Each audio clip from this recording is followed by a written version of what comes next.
Bonjour et bienvenue dans la deuxième vidéo de formation.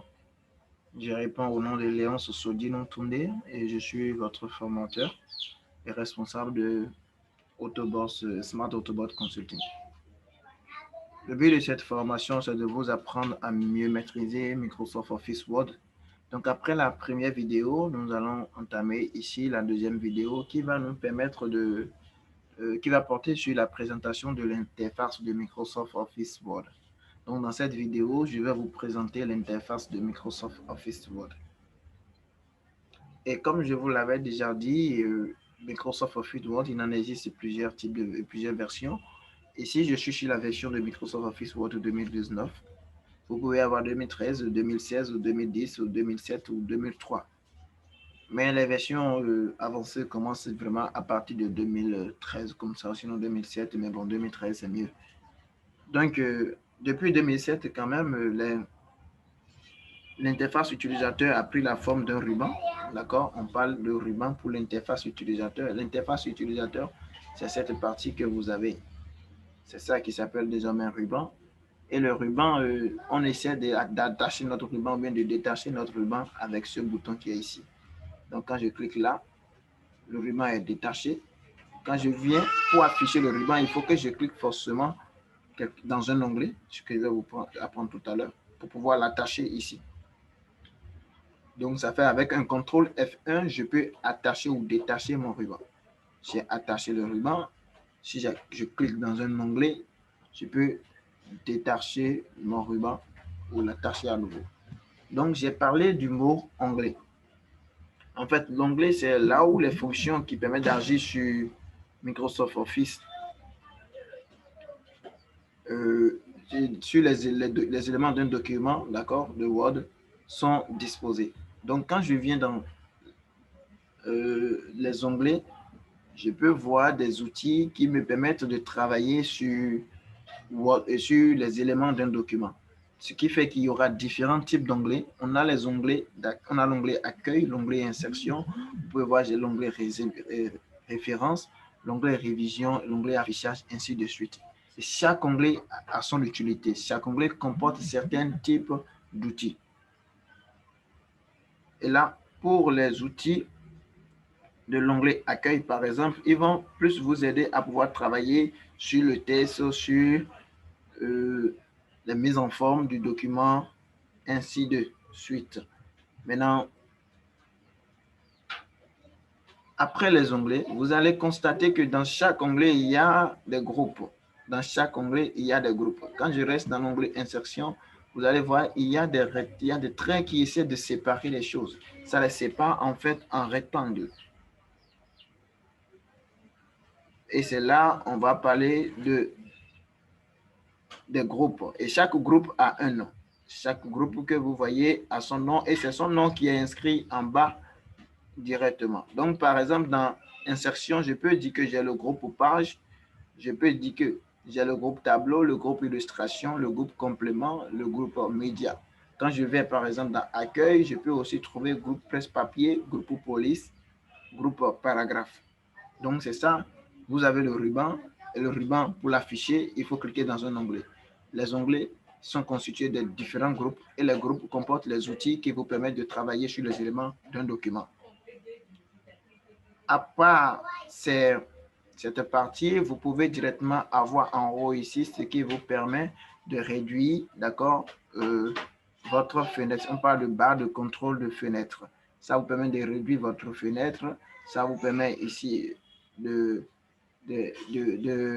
réduire la fenêtre sans pouvoir autant fermer la fenêtre. Et ici, ça vous permet de fermer le document carrément.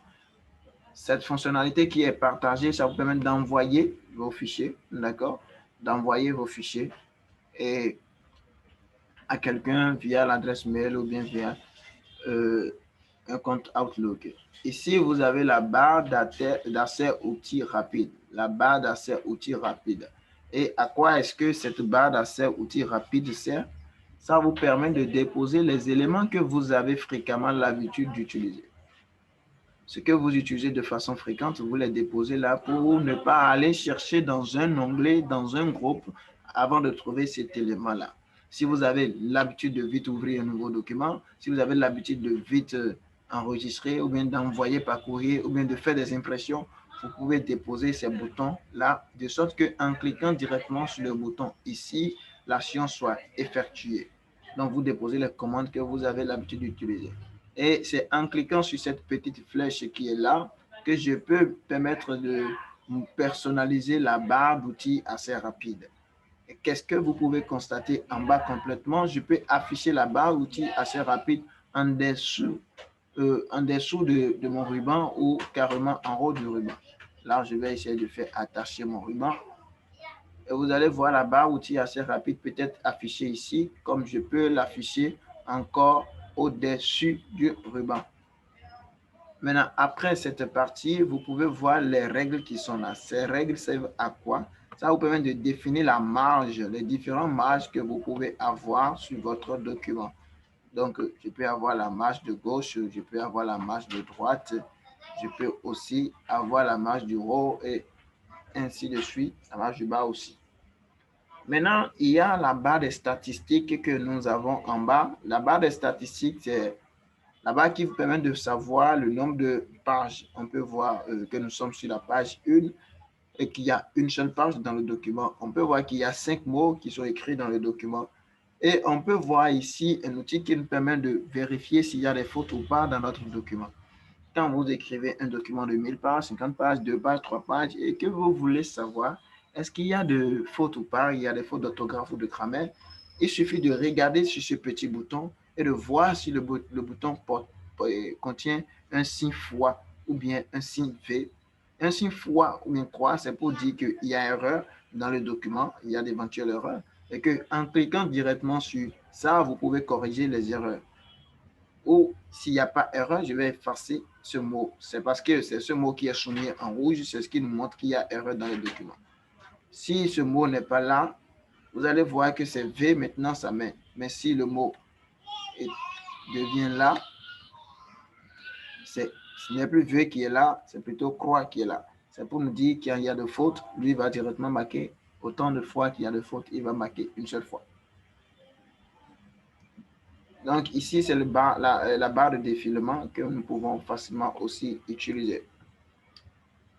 Et directement dans chaque onglet, nous avons au niveau des commandes des menus déroulants. Les petites flèches que vous verrez souvent à côté, ce sont les menus déroulants, ce qui vous permet d'avoir une liste déroulante des choses que vous pouvez utiliser. Quand je viens cliquer sur cette petite flèche, c'est un menu déroulant. Vous voyez, ça vous sort des menus déroulants. Si je clique là, ça me sort des menus déroulants. Si je viens cliquer ailleurs, ça me sort rien que des menus déroulants. Maintenant, à part les petits menus déroulants que j'ai là, je peux aussi avoir des lanceurs de boîtes de dialogue, des lanceurs de boîtes de dialogue. Et qu'est-ce qu'on appelle lanceur de boîte de dialogue? Quand je clique là, par exemple, vous allez voir, ça me sort une petite fenêtre. C'est ça qu'on appelle boîte de dialogue. Et les boîtes de dialogue vous permettent en fait d'avoir des paramètres, des fonctionnalités avancées du groupe, le groupe dans lequel vous êtes, et puis vous avez cliqué, ça vous permet d'avoir d'autres fonctionnalités, d'autres contours ou des objets qui sont dans ce groupe-là que vous pouvez facilement utiliser. Donc, à part les lanceurs de boîte de dialogue, vous pouvez avoir maintenant les barres de contrôle de galerie. Barres de contrôle de galerie, ce sont ces boutons qu'on a ici qu'on appelle barres de contrôle de galerie. Ça vous permet d'avoir plusieurs versions des propositions, des designs qui vous sont proposés, des styles qui vous ont proposés. Par exemple, quand je viens dans création, vous pouvez aussi avoir cette barre de création et barre de contrôle de galerie qui se trouve là.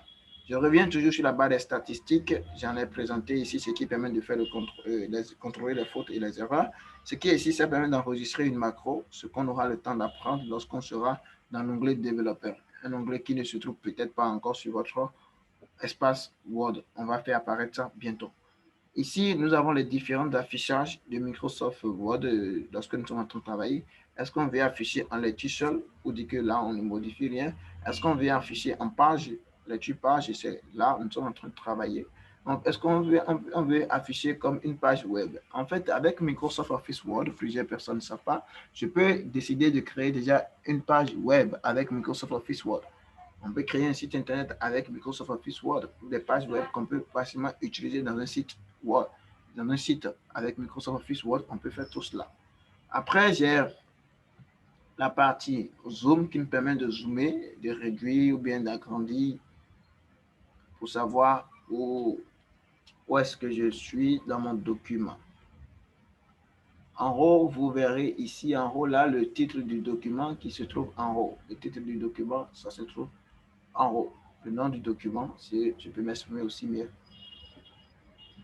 Donc, c'est un peu ce qui concerne l'interface de Microsoft Office Word.